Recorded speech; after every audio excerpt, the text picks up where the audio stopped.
میرا نام ہانیہ فاروقی ہے۔ میری عمر 22 سال ہے۔ ہم اسلام آباد میں رہتے ہیں۔ میرا تعلق ایک امیر کبیر گھرانے سے ہے۔ ہم 2 بہنیں ہیں اور ہمارے 2 بھائی ہیں، لیکن سب اپنی الگ دنیا میں مست ہیں۔ ماں باپ بھی اپنی الگ الگ دنیا بنائے ہوئے تھے۔ میرے پاپا سارا دن بزنس کے سلسلے میں گھر سے باہر رہتے تھے اور ممی اپنے دوستوں اور سوشل ورک میں مصروف رہتی تھیں۔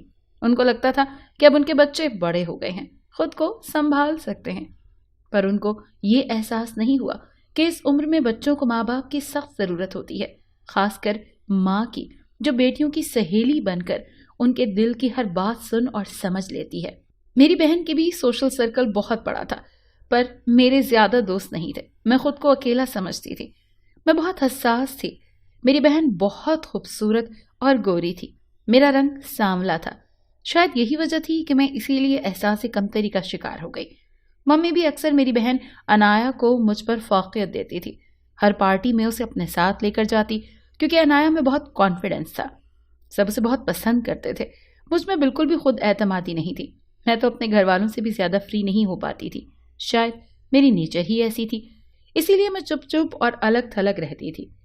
اسکول کالج میں لڑکیوں کو ہنستے بولتے دیکھتی تھی۔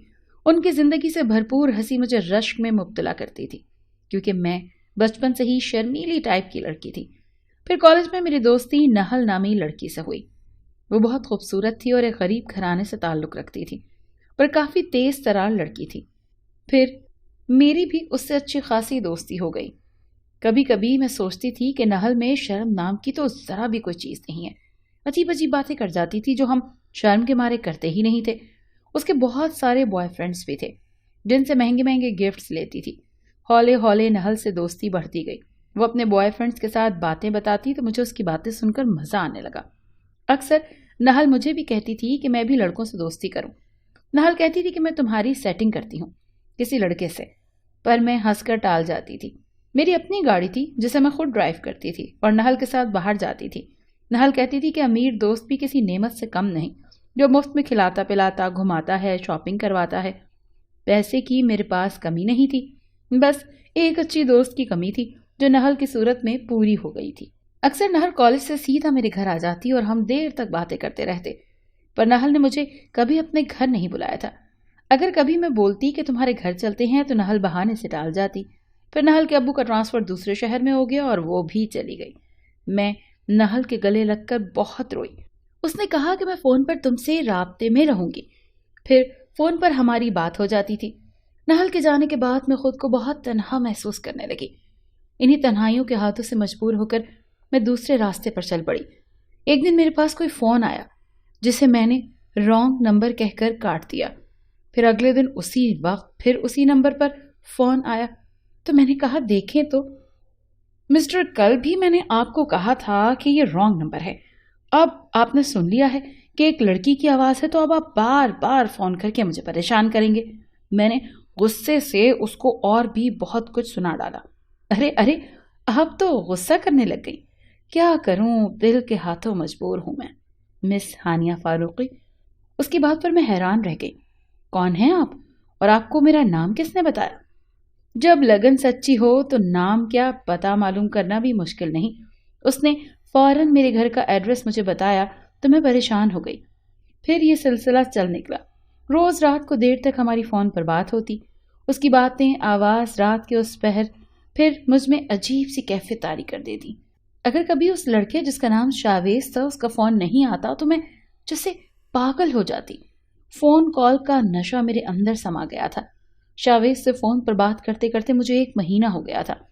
پھر ہماری ملاقات نہیں ہوئی تھی۔ ہولے ہولے ملاقات کے لیے شاویز کا اصرار بڑھتا گیا۔ میں ملنے کے لیے انکار کرتی کیونکہ مجھ میں ممی پاپا سے اتنی بات کرنے کی ہمت نہیں تھی، مجھے ڈر لگتا تھا۔ میں اپنے ممی پاپا کو اچھے سے جانتی تھی۔ بظاہر وہ کتنے بھی امیر، ماڈرن، پڑھے لکھے ہوں، لیکن اندر سے وہی روایتی ماں باپ ہیں جن کو بیٹیوں کا شادی سے پہلے غیر لڑکوں سے ملنا جلنا بالکل پسند نہیں۔ میری بہن عنایا کو بھی بہت آزادی دی گئی تھی، پر اسے بھی صاف لفظوں میں ممی نے سمجھا دیا تھا کہ لڑکوں سے دوستی نہیں کرنا۔ پھر ایک دن شاویز مجھ سے ناراض ہو گیا اور اس نے فون کرنا بند کر دیا، یہ کہہ کر کہ میں اس پر بھروسہ ہی نہیں کرتی، اس کی محبت پر شک کرتی ہوں، اسی لیے اس سے ملنے سے مسلسل انکار کرتی آئی ہوں۔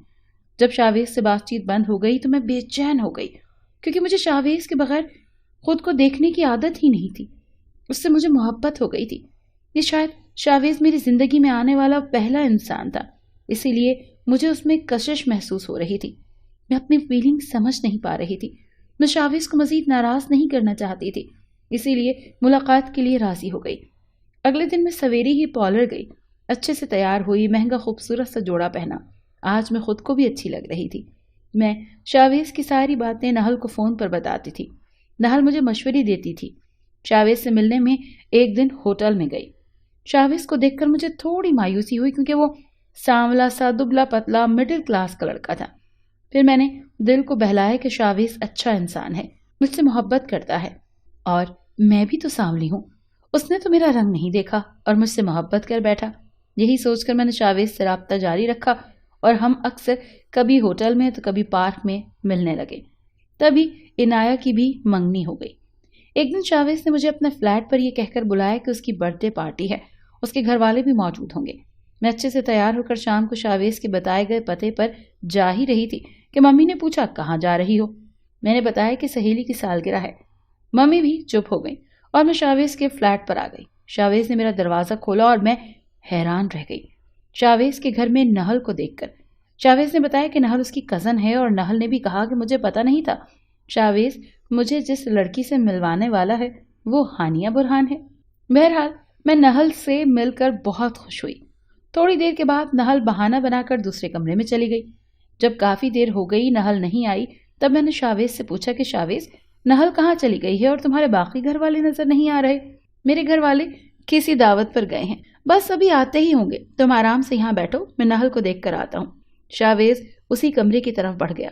جانے کیوں مجھے تجسس ہوا۔ میں شاویز کے پیچھے اس کمرے کے دروازے پر گئی اور اندر سے آتی آوازوں سے میرے قدم رک گئے۔ شاویز، اب سنبھالو ہانیہ کو، میں نے اپنا وعدہ پورا کیا۔